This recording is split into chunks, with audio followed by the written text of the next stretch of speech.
SDM बोल रहे हैं लेखपाल से, मैं सुन रहा हूँ कि इसमें आग लगा दो, आग लगा दो। ये तो जेसीबी और एसडीएम और लेखपाल कानून को और एसएचओ रूरा और महिला और पुरुष कांस्टेबल के और कुछ गांव के ऐसे 8-10 लोग यहाँ पे आते हैं। लोग सामान निकाल रहे होते हैं तो लेखपाल जो होते हैं वो इधर मतलब मेरे बंगले में आग लगा देते हैं। और आग लगाने के बाद हमें एसएचओ रूरा हमें मारते भी हैं और मार के उस बंगले में अंदर डाल देते हैं। उसके बाद जेसीबी से बंगले को गिरा दिया जाता है। प्रशासन ने कोई बचाने का, क्योंकि उन्हें बचाना था ही नहीं, उन्हें मारना था, तो वो मारने का ही पूरा प्रयास किया गया था। नहीं तो अगर बचाते तो जेसीबी के सुपड़े से नीचे वाले से उठा देते और उसके बाद अगर उन्हें मतलब ये बंगले को ही गिराना था तो ऊपर वाले सुपड़े से गिराते।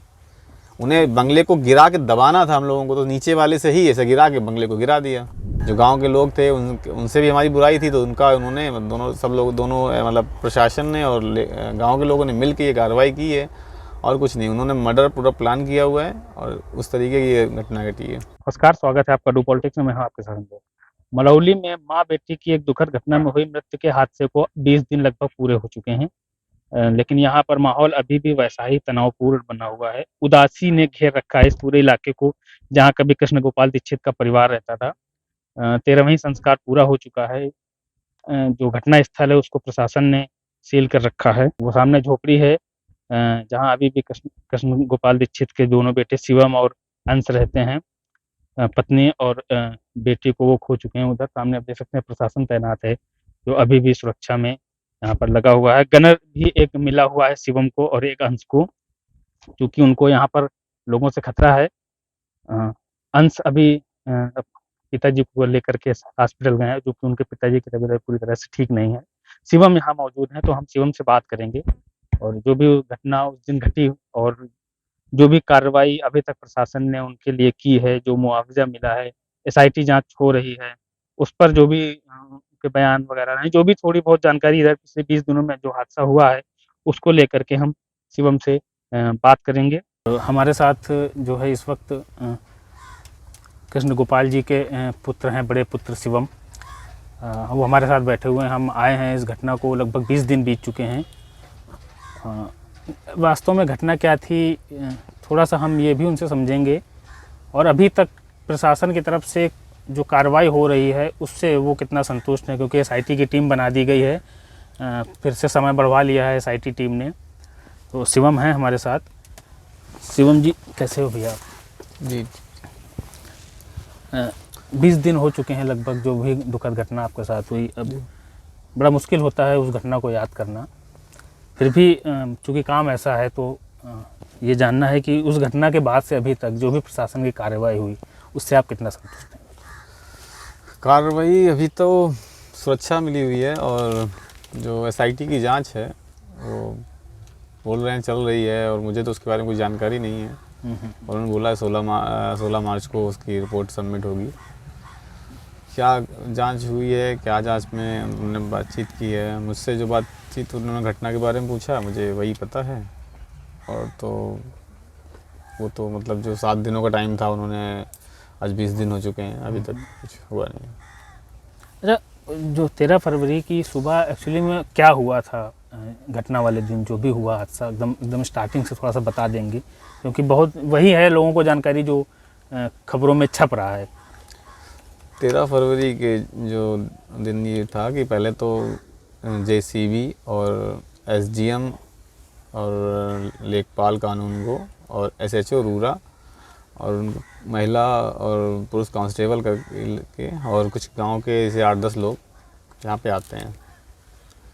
और पहले तो हमारा जो नल लगा हुआ था तो नल को वो गिरा देते हैं जेसीबी से। हम लोग पहले हमसे बात करते हैं कि सर ये हमारा तो कोर्ट में मामला है, इसको थोड़ा ये नहीं, तो बोलते नहीं कोर्ट वोट कुछ नहीं होता है, सब गिरेगा। तो सर चलिए कुछ टाइम दे दी सर सामान निकालने के लिए, जो भी मुझे कुछ नहीं, जो भी है सब तो जल्दी निकालो जो भी निकाल पाओ। तो हम लोग सामान निकालने लगे और उन्होंने मंदिर, पहले तो नल को तोड़ा, उसके बाद हमारा शंकर जी का जो मंदिर बना हुआ था छोटा सा, तो उसको गिरा देते हैं। उसके बाद हम लोग सामान निकाल रहे होते हैं तो लेखपाल जो होते हैं वो इधर मतलब मेरे बंगले में आग लगा देते हैं, और आग लगाने के बाद हमें SHO रूरा हमें मारते भी हैं और मार के उस बंगले में अंदर डाल देते हैं। उसके बाद JCB से बंगले को गिरा दिया जाता है, और बंगला गिराने से हमारी माँ और बहन उसमें दब जाती हैं, और हम लोग भी उसके अंदर ही होते हैं, लेकिन हम लोग इस दरवाजे के पास होते हैं तो उससे निकल आते हैं। और इसमें हम लोग माँ पापा और हम लोग बहन को और मामी को बचाने की कोशिश करते हैं, लेकिन आग इतनी भीषण हो जाती है जिससे हम उनको बचा नहीं पाते हैं। और प्रशासन जो भी जितने भी थे वो सब भाग जाते हैं, जो ना करके सभी भाग जाते हैं यहाँ से। और एक लेखपाल अपनी गाड़ी भी छोड़ जाता है, क्योंकि उसे लगता है कि अब मतलब लोग भी यहाँ गाँव के लोग भी कुछ आ रहे हैं, आक्रोशित हो रहे हैं, तो वहाँ से भाग जाता है। यही हुआ था उस दिन। और उसके बाद तो जो प्रशासन, सारे मीडिया चैनल्स सभी लोग आ ही गए थे। ये कहा जा रहा है कि आग जो है, जो आपकी मम्मी थी, उन्होंने लगाई थी अंदर से डराने के लिए प्रशासन को, ऐसा और इसी कुछ में नहीं, हादसा हो आपने गया। वीडियो देखा होगा तो आग जिस तरफ मम्मी थी उस तरफ आग थी भी नहीं, दरवाजे की तरफ आग थी।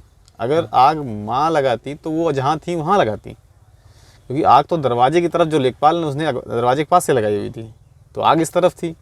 जिसने भी वीडियो देखा होगा, अगर शायद उसने कुछ दिमाग से या किसी तरीके से देखा होगा, तो आग इसी तरफ थी।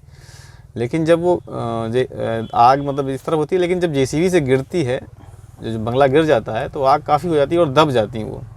एक ये कहा जा रहा है कि अंदर जो जनरेटर रखा हुआ था, इंजन जी, वो डीजल भरा हुआ था उसमें, क्या? उसमें जो 1.5 लीटर डीजल होगा, ज़्यादा डीजल नहीं था। लेकिन जब आग ही लग चुकी थी पूरे बंगले में, तो आग के चक्कर में, और प्रशासन ने कोई बचाने का, क्योंकि उन्हें बचाना था ही नहीं, उन्हें मारना था, तो वो मारने का ही पूरा प्रयास किया गया था। नहीं तो अगर बचाते तो JCB के सुपड़े से नीचे वाले से उठा देते, और उसके बाद अगर उन्हें मतलब ये बंगले को ही गिराना था तो ऊपर वाले सुपड़े से गिराते।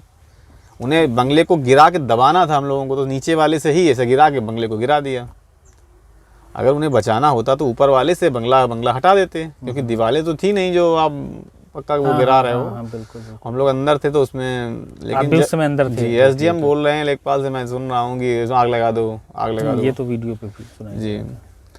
तो ये मतलब कुल मिला के गाँव के जो लोग थे उन लोगों के साथ मिल के मारने का पूरा प्रयास। और लेखपाल जो था वो हमसे रंजिश बनाता था, क्योंकि हम मतलब यहाँ से वो जो हम लोग SDM के पास धरने के लिए चले गए थे कि हमें नहीं, हमारा जो पहले 14 जनवरी को गिराया गया था, उससे SDM और लेखपाल हम लोगों से चिढ़ गए थे कि मतलब उन्होंने गिराया तो हम लोग न्याय मांगने गए, और न्याय मांगने में उन लोगों को थोड़ा लग गया कि नहीं ये लोग गलत कर रहे हैं, और उसमें उन्होंने मारने का पूरा प्लान बनाया। और ये जस्ट 1 महीने के बाद ये सब वो कार्रवाई करते हैं। अच्छा, जैसा मतलब प्रशासन का दावा है कि सरकारी ज़मीन थी ये ग्राम सभा की, और आप लोगों की तरफ से जो दावा किया जा रहा है कि 150 साल से हम इस पर रह रहे हैं, बगीचे थे हमारे। जी। ये ज़मीन हमारे बाबा के पिताजी, जिनका नाम शिव प्रसाद था, हमारे बाबा का नाम चंद्रिका प्रसाद दीक्षित था, और मेरे पिताजी का नाम कृष्ण गोपाल दीक्षित था। तो उस बाबा ने हमारे जो उन्होंने ही इस बगीचे को लगाया हुआ था, और उसमें पेड़ थे, और हमारे पूरे परिवार के यहाँ से लगा के थोड़ा आगे तक पेड़ ही परिवार के ही पेड़ हैं। मतलब ये हमारे हिस्से में इतनी जगह आई हुई थी, पेड़ लगाए हुए थे, इसलिए ये मेरा था, और दूसरे लोग और भी परिवार के उनके भी हिस्से में यहाँ और भी जगह है। अगर मान लो सरकारी जगह है तो लेखपाल आता, नापता, और जितनी GS की जगह था निकालता। ये पट्टा नपने के बाद इस पूरे जो इसमें 3 बीघे 5 बिस्वा सरकारी जगह थी, और ये 5 बिस्वा में ही के लिए लेखपाल इतना परेशान हो गए, और SDM की मतलब एकदम 1-2 महीने में 2 बार उन्होंने कार्रवाई बुलडोज़र की कर दिया कि, तो इतना क्या कुछ था, उन्होंने सिर्फ पैसे लेकर ये कार्रवाई करना ही था उन्हें। जो गांव के लोग थे उनसे भी हमारी बुराई थी, तो उन्होंने दोनों मतलब प्रशासन ने और गाँव के लोगों ने मिल के ये कार्रवाई की है, और कुछ नहीं। उन्होंने मर्डर पूरा प्लान किया हुआ है, और उस तरीके की ये घटना घटी है। मतलब जिस वक्त हादसा हुआ आप लोग भी अंदर थे, तो पूरा परिवार ही एक तरह से समाप्त करने का था? जी, पूरा परिवार ख़त्म करने का पूरा प्लान था। इसमें हम लोग कुछ भी समझिए, ऊपर वाला बचाया या जो भी हुआ है, हम लोग बचे हैं। और पापा तो काफ़ी मतलब उन्हें चोटें भी आ गई, तो उन्होंने 2 से 3 दिन उन्हें आँखों से दिखाई नहीं पड़ा है, और उसके बाद एक आँख से अब भी प्रॉब्लम उन्हें है। जो DM है यहाँ की नेहा जान, उन पर भी बड़े गंभीर आरोप लग रहे हैं कि आई नहीं, वो शायद 13वीं में शायद पहली बार आई थी वो यहाँ गाँव। नहीं, 13वीं के पहले भी एक बार आई थी, और उसके बाद 13वीं में आई थी, और उन पर मुझे उनके बारे में कुछ कम प्रॉपर नहीं पता है, क्योंकि वो तो मुझसे कभी इससे पहले मिली नहीं थी कि उनका इसमें क्या रोल है, कैसे है। उन्होंने जो नोटिस जारी किया था झोपड़ी गिराने का, उस पर आप लोगों के लिए भूमाफिया शब्द प्रयोग किया गया था कि भूमाफिया इन्होंने जबरन कब्जा कर रखा है जी, जमीन अब पर। ये मुझे तो इसके बारे में कोई जानकारी नहीं थी, लेकिन मुझे ये पता चला था कि मेरे ऊपर कुछ मुकदमे लग गए हैं जो डीएम के द्वारा लगाए गए हैं। अब वो कैसे क्या हुआ है, अब मुझे इस मुकदमे के बारे में सिर्फ सुनने को मिला था, मैंने नहीं देखा था। लेकिन जब ये कार्रवाई हुई है तो उनके भी मेरे पास डॉक्यूमेंट्स की यहाँ पे ये ऊपर ये मुकदमे लगे हुए हैं। तो अभी भी वो मुकदमे आप लोगों को लगे जी हुए जी हैं? बिल्कुल, अभी भी लगे हुए हैं। और अच्छा, प्रशासन की तरफ से इस हादसे के बाद आप लोगों को किसी तरह की मदद की गई है अभी तक? जी, प्रशासन की तौर से हमें 5-5 लाख रुपए की दोनों भाइयों को जो सहायता राशि दी गई थी, और उसके बाद सुरक्षा, मतलब हमारे पास दोनों भाइयों पर अलग अलग गनर हैं, और तो कोई कार्रवाई अभी तक नहीं हुई है। तो किसी से खतरा है आपको? जी बिल्कुल, हमारे जो गांव के लोग हैं वो उनसे बहुत खतरा है, और वो खुलेआम घूम रहे हैं गांव में, किसी की गिरफ्तारी भी नहीं हुई है। 39 लोग नामजद हैं शायद। जी जी जी जी, इसमें से बस वही जो शुरुआत में लेखपाल और लेखपाल और एक कोई जेसीबी ड्राइवर है, उसको पकड़ा गया है। किसी की कोई गिरफ्तारी नहीं हुई है, अभी तक नहीं हुई, अभी तक कोई गिरफ्तारी नहीं हुई। और वो गांव में घूम रहे हैं। जी बिल्कुल, गांव में ही घूम रहे हैं, और हम लोग देखते हैं, बस ये है, हम लोग घर से बाहर नहीं निकलते हैं, जो भी है। अच्छा, एक ये कहा जा रहा है कि जो दूसरा परिवार है गांव का ही, जिन लोगों ने शिकायत की थी आपकी, जी, उनसे कभी आपके बड़े अच्छे संबंध हुआ करते थे? पहले हुआ करते थे, लेकिन उनको मतलब कुछ हमारे भाई से कुछ थोड़ा सा विवाद हुआ था दुकान पे, उससे उन्होंने उसको रंजिश में तब्दील कर लिया कि नहीं, हाँ इनके साथ हमें ये करना है, और उसके बाद से ही इस जमीन जी पर होने लगा ये। अच्छा, जो पहले जो मकान बनवाया था, कहा जा रहा है आप लोगों ने जेवर वगैरह बेच कर? जी, मैंने अपनी वाइफ के पूरे जेवर बेच के ही बनवाया था, और उसका भी मैं प्रमाण, अगर कोई सरकारी मांगे तो सरकारी और प्राइवेट जो भी मांगे, मैं इसका प्रमाण दे सकता हूँ कि जिस ज्वेलर्स से मैंने ख़रीदे थे मैंने उसी को बेचे भी थे। उसका ही प्रमाण है मेरे पास, लेकिन उसका कोई महत्व तो नहीं है कि कैसे बनवाया था घर या क्या हुआ था। मेरे साथ जो दुखद घटना हुई है, उसमें मैंने अपनी माँ और बहन को खोया है, ये सबसे बड़ी बात यही है।